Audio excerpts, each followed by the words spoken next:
నాతోటి మహిళామణులందరికీ ముందస్తుగా అంతర్జాతీయ మహిళా దినోత్సవ శుభాకాంక్షలు. కొంచెం థ్రోట్ ఇన్ఫెక్షన్ నాకు ఏర్పడేది, అందరూ సహకరించగలరు దయచేసి. నేను ఈరోజు చెప్పబోయే కథ మహిళా శక్తి. మహిళ అంటే ఓ శక్తి, మహిళకుంది యుక్తి, పతి అంటే భక్తి, ఇంటి పనుల్లో ఆసక్తి.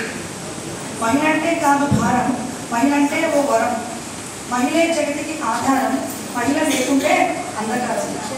మహిళ అమృతమూర్తి, మహిళే అందరికీ స్ఫూర్తి, ఓర్పులో ధాత్రి, మహిళ ఓ శాంతమూర్తి.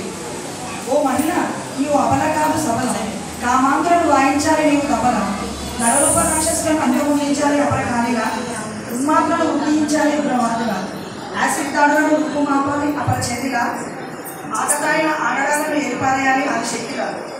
మహిళే ఇంటికి జ్యోతి, మహిళతోనే కుటుంబ ప్రగతి, మహిళే అనురాగ ధాత్రి, మహిళ లేకుంటే అధోగతి.